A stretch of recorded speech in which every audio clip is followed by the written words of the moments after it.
Good morning students. आगे बढ़ते हैं लेसन 24 में। आप देख रहे हैं हमने जब ये लेसन स्टार्ट किया था तो परिसंचरण को, जो परिसंचरण क्रिया है, मैंने आपको बताया था दो प्रकार से होती है। एक तो परिसंचरण तंत्र और एक होता है लसिका तंत्र। परिसंचरण तंत्र जो है इसको हमने तीन भागों में बांटा था। रुधिर या रक्त, रुधिर की बात की थी इसमें हमने, हृदय और उसके बाद में रक्त वाहिकाएं या रक्त वाहिनियां बोल देते हैं, एक ही बात है। सुनिएगा कि हमने रुधिर या रक्त पढ़ लिया था, हृदय पढ़ लिया। हृदय के अंदर हमने हृदय में बाह्य संरचना, आंतरिक संरचना और उसकी जो क्रियाविधि है, कार्य प्रणाली, वो हमने क्या है हृदय की पढ़ ली। अब इसमें एक टॉपिक रह जाता है दोहरा परिसंचरण तंत्र।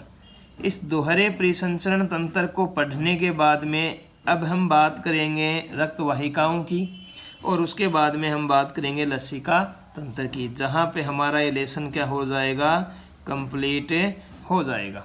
अब हम बात करते हैं सबसे पहले दोहरे परिसंचरण तंत्र की।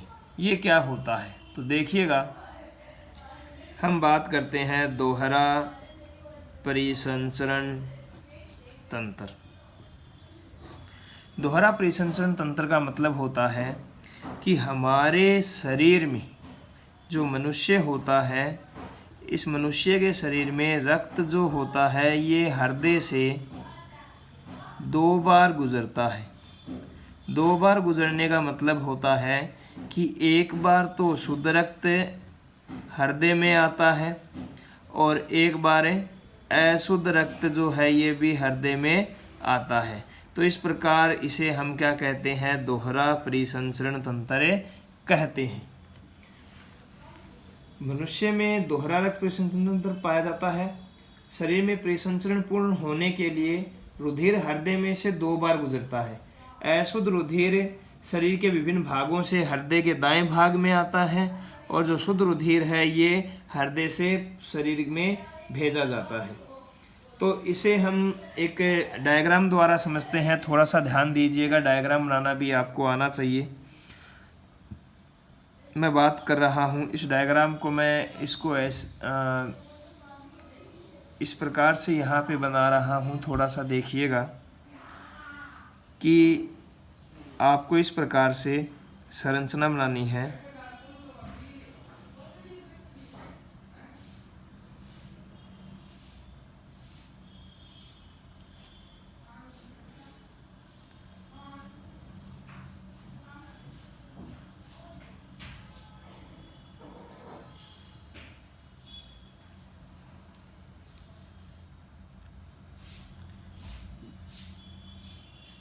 ये ऊपर की ओर फेफड़े हैं, अभी बना रहे हैं, समझ में आ जाएगा आपकी।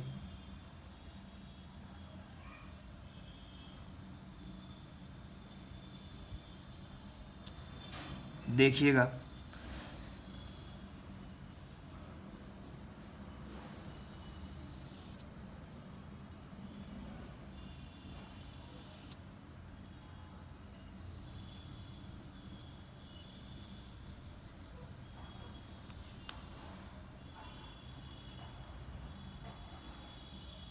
यहाँ पे ये जो मैं गोला बना के इस भाग को अलग कर रहा हूँ,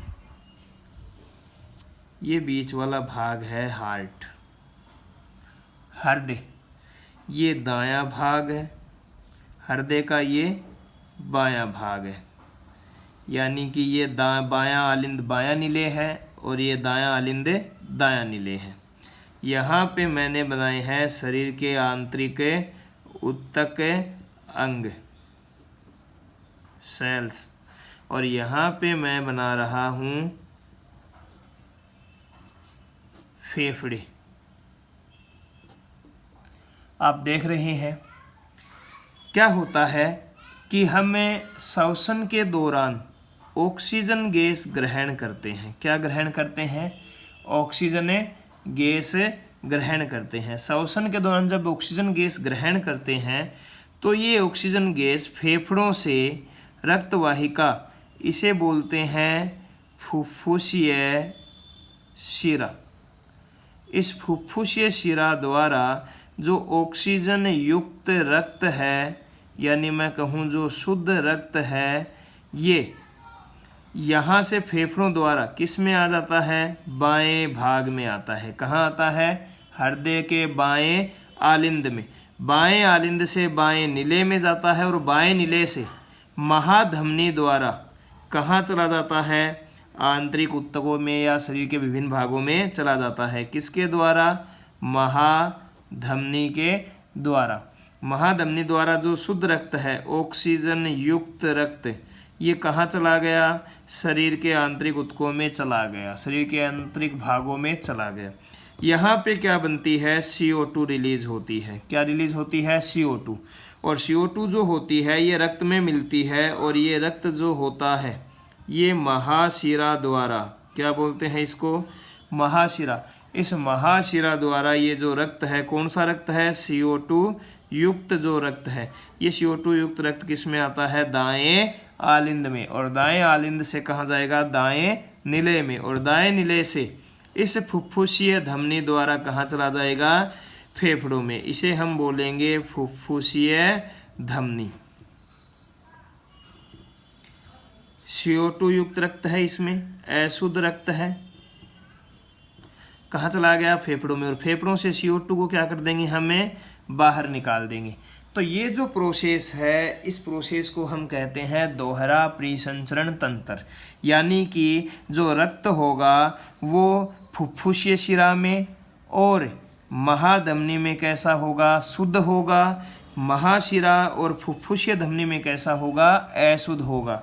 यहाँ से CO2 को बाहर निकाल देंगे, ऑक्सीजन वापस अंदर आएगी। इस प्रकार से ये जो चक्कर है वो चलता रहता है। इसे हम क्या कहते हैं? दोहरा परिसंचरण तंत्र।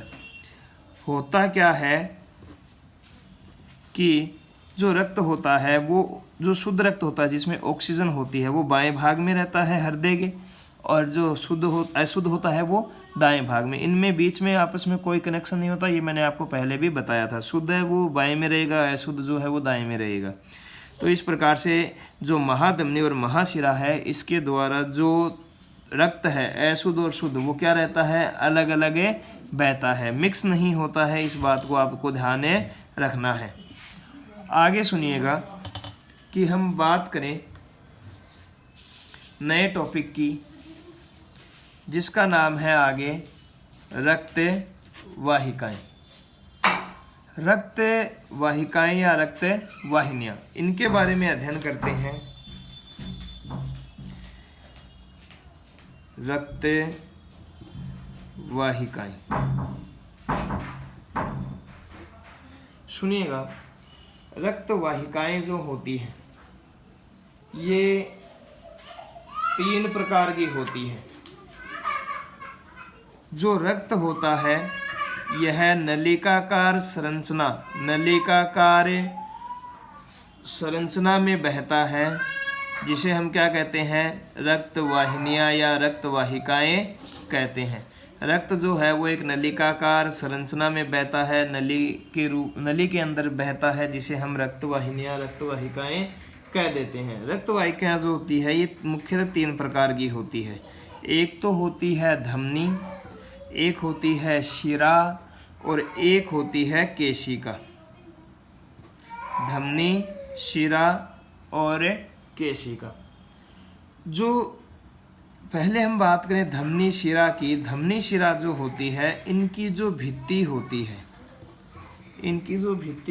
है उसमें 3 स्तरों की बनी होती है। वो 3 स्तरों की बनी होती है। 3 स्तरों की बात करते हैं, फिर इन तीनों की अलग अलग बातें करेंगे। पहला जो स्तर होता है उसे हम बोलते हैं बाह्य कंचुक, या इसको इंग्लिश में बोल देते हैं ट्यूनिका एक्सटर्ना। सुनिएगा, ये जो स्तर होता है सबसे बाहरी स्तर होता है, सबसे बाहरी स्तर। इसका जो निर्माण होता है वो होता है संयोजी ऊतक द्वारा। संयोजी ऊतक द्वारा इसका निर्माण होता है, सबसे बाहरी स्तर है। और इसमें अप्रत्यास्थ कोलेजन तंतु पाए जाते हैं, अप्रत्यास्थ कोलेजन तंतु पाए जाते हैं। नेक्स्ट हम बात करें तो दूसरा स्तर होता है मध्य कंचुक। मध्य का मतलब आप समझ गए होंगे, मिडल होगा, बीच में होगा, इसलिए इसको ट्यूनिका मीडिया भी कह देते हैं इंग्लिश में। ट्यूनिका मीडिया जो होता है ये मध्य का स्तर होता है। इसमें अरेखित वर्तुल पेशियां पाई जाती है, अरेखित वर्तुल पेशियां उपस्थित होती है तथा कुछ प्रत्यास्थ तंतु भी पाए जाते हैं, प्रत्यास्थ तंतु। तो ये आपको कुछ कुछ विशेषताएं हैं इनकी जो आपको याद रखनी है। नेक्स्ट हम बात करें तो तीसरा है अंतः कंचुक। अंतः कंचुक को हम ट्यूनिका इंटीमा बोल देते हैं, ट्यूनिका इंटीमा आंतरिक स्तर है। शल्की उपकला कोशिका से बना होता है, शल्की उपकला कोशिका से बना होता है, जिसे हम एंडोथेलियम भी बोल देते हैं। एक ही बात होती है, ध्यान रखना। ये जो आंतरिक सतह होती है, जो ट्यूनिका इंटीमा होता है, ये कांच की तरह चिकना होता है। कांच की तरह क्या होता है?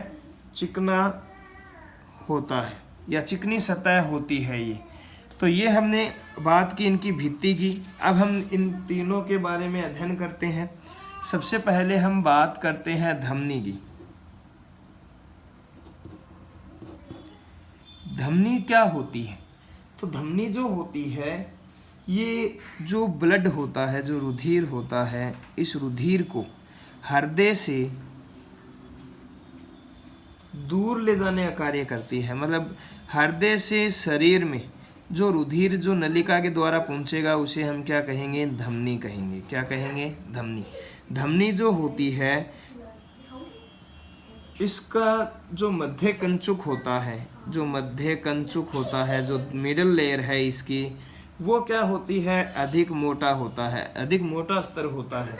और आंतरिक व्यास जो होता है वो शिरा से कम होता है। आंतरिक व्यास जो होता है वो शिरा से क्या होता है? कम होता है। इनमें रुधिर का जो प्रवाह होता है, रुधिर जो इसमें बहता है वो बहुत तेजी से बहता है। क्या बहता है? तेजी से।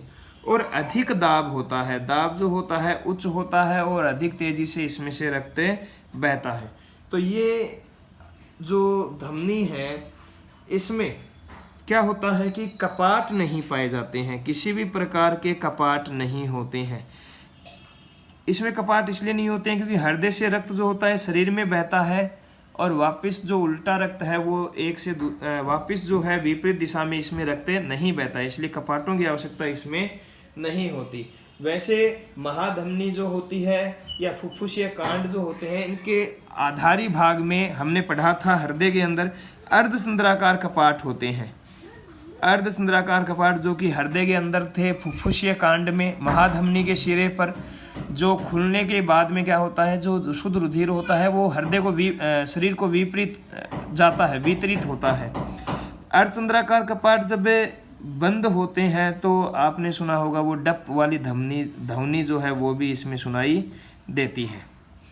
तो जो कुल मिलाकर धमनी जो होती है, ये धमनी बना रहा हूँ मैं। धमनी की जो भित्ति होती है मोटी होती है, कपाट इसमें वैसे उपस्थित नहीं होते, सिर्फ किसमें होते हैं? महाधमनी होती है। और जो फुफ्फुसीय कांड होते हैं उनके अंदर क्या होती है? जो कपाट है वो पाए जाते हैं। आंतरिक व्यास जो है वो शिरा से कम होता है और इनका जो मिडल लेयर है, जो इनका स्तर है मिडल, उसमें जो वो क्या होता है? स्तर अधिक मोटा होता है। आगे अगर बात करें तो धमनी जो होती है ये कुछ शाखाओं में विभक्त हो जाती है और इन शाखाओं को हम बोलते हैं धमनी का। इन शाखाओं को हम बोलते हैं धमनी का। धमनी जो होती है ये कुछ जो शिराओं में या ये कहीं शाखाओं में विभक्त हो जाती है, जिसे हम क्या कहते हैं? धमनिका कहते हैं। अब हम दूसरी बात करते हैं शिरा की। शिरा जो होती है इसमें जो रुधिर का प्रवाह होता है वो शरीर से हृदय की ओर होता है। शरीर से कहाँ की ओर होता है? हृदय की ओर। और इसमें जो धमनी होती है, एक बात ध्यान रखना, धमनी जो होती है इसमें हमेशा शुद्ध रक्त बहता है और शिरा जो होती है इसमें हमेशा अशुद्ध रक्त बहता है। जो शरीर होता है उससे अशुद्ध रक्त ही कहाँ जाएगा, हृदय की ओर हृदय में जाएगा, और हृदय से शुद्ध रक्त कहाँ जाएगा, शरीर में जाएगा। यानी कि धमनी में हमेशा शुद्ध रक्त होगा, और जो हृदय शरीर होगा इससे जो हृदय में रक्त जाएगा वो शिरे के माध्यम से जाएगा, और शिरा में हमेशा कैसा रक्त होगा, अशुद्ध रक्त होगा। सबसे पहले हम इसको वापस समझते हैं। देखिएगा, मैंने अभी आपको एक डायग्राम दिखाया था, ये वाला डायग्राम। इस डायग्राम में देखिएगा कि हमने इसको महाधमनी बनाया था। ये धमनी है एक प्रकार की, ठीक है। तो इसमें कौन सा रक्त बह रहा था, शुद्ध रक्त बह रहा था, ऑक्सीजन युक्त रक्त। ये क्या है, शिरा है, तो एक प्रकार की क्या है, शिरा है ये। तो इसमें कौन सा रक्त है, CO2 युक्त रक्त है। आपको ध्यान बस ये रखना है कि यहाँ पे ये शिरा है, और फुफ्फुसीय शिरा जो है इसमें कौन सा रक्त था, ऑक्सीजन युक्त। यानी कि एकमात्र फुफ्फुसीय शिरा ऐसी शिरा है जिसमें शुद्ध रक्त होता है, और एकमात्र फुफ्फुसीय धमनी ऐसी धमनी होती है जिसके अंदर CO2 युक्त रक्त होता है। यानी कि मैंने आपको बताया कि जो धमनी होती है इसमें शुद्ध रक्त होता है, तो एक फुफ्फुसीय धमनी को छोड़कर, एक फुफ्फुसीय धमनी एकमात्र ऐसी धमनी होती है जिसमें अशुद्ध रक्त है, और शिरा में अशुद्ध रक्त होता है। तो एकमात्र फुफ्फुसीय शिरा ऐसी शिरा है जिसमें शुद्ध रक्त बहता है। ये अपवाद के रूप में होती है, आपको याद रखनी है। 1 नंबर में क्वेश्चन आ सकता है, एकमात्र धमनी का नाम बताइए जिसमें अशुद्ध रक्त होता है, तो आप फुफ्फुसीय धमनी नाम बताएंगे। और एकमात्र आपको पूछेगी ऐसी शिरा का नाम बताइए जिसमें शुद्ध रक्त होता है, तो आप क्या बताएंगे, फुफ्फुसीय शिरा बताएंगे। शिरा जो होती है शरीर से हृदय में रक्त को लेके जाती है, और इसमें क्या होता है कि जो प्रवाह होता है, रक्त का जो प्रवाह होता है वो थोड़ा सा स्लो होता है, और दाब भी क्या होता है, थोड़ा कम होता है। तो इस प्रकार से जो शिरा होती है, ये जब इसमें क्या होते हैं, इसमें कपाट नहीं होते धमनी में, इसमें कपाट पाए जाते हैं। कपाट इसलिए होते हैं ताकि जो रक्त है वो विपरीत दिशा में ना बहे। अगली बात करें तो शिरा जो होती है, इस शिरा, ये शिरा है मान लीजिए, थोड़ी पतली होती है, धमनी थोड़ी मोटी होती है और शिरा थोड़ी पतली होती है। शिरा जो होती है इसकी जो शाखाएं होती हैं, ये शाखाओं में जब विभक्त होती है तो इसे हम शीरिकाएं कहते हैं। क्या कहते हैं, शीरिकाएं। और अब हम तीसरी बात करते हैं केशिका की।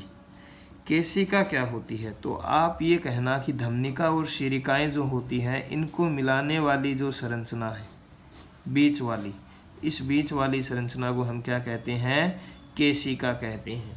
केशिका जो होती है ये सबसे पतली होती है, और इनका जो व्यास होता है वो लगभग 4 से 10 माइक्रोमीटर होता है। ये इतनी पतली होती है कि इनमें से जो रक्ताणु है, जो RBC है, वो भी मुड़कर ही इनमें से गुजर सकती है। जो RBC है ये गोल होती है, RBC मुड़ जाती है, और तभी क्या होती है, इन केशिकाओं से गुजर सकती है। तो केशिकाएं जो होती हैं ये आपस में मिलकर एक वृहद बड़ा जाल बनाती है, और इनकी भित्ति का निर्माण केवल किससे होता है, अंतः कंचुक से होता है। सिर्फ किससे होता है, अंतः कंचुक। यानी इसके अंदर 3 स्तर नहीं होते। जो हमने धमनी और शिराओं में 3 स्तर पढ़े थे, मध्य स्तर, बाह्य स्तर, मध्य स्तर और अंतः स्तर, वो तीनों में से सिर्फ क्या होता है, अंतः कंचुक स्तर ही इसके अंदर उपस्थित होता है। केशिकाएं जो होती है इनमें जो ब्लड बहता है वो बहुत ही धीरे बहता है। इसका स्तर, रक्त के बहने का जो स्तर है बहुत ही स्लो होता है। और ये क्या करती है, रुधिर और शरीर की कोशिकाएं जो होती हैं उन शरीर की कोशिकाओं को क्या प्रदान करती है, रक्त का प्रवाह है उनको करती है। तो ये आज हमने जो है, जो परिसंचरण तंत्र है उसको हमने पूरा कर लिया है। हमने आपको बताया कि परिसंचरण तंत्र जो है 3 भागों में बटा।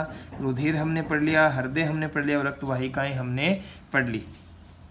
अगले वीडियो में हम बात करेंगे लसिका तंत्र की। लसिका तंत्र के बाद में ये लेसन कंप्लीट हो जाएगा। थोड़ा सा ध्यान रखना, जो ये दोहरा परिसंचरण तंत्र है ये इसमें इम्पोर्टेंट है, इस बात को आप ध्यान रखा। ये डायग्राम भी आपको बनाना आना चाहिए। डायग्राम जो है आपको पेंसिल से सुंदर तरीके से बनाने होते हैं।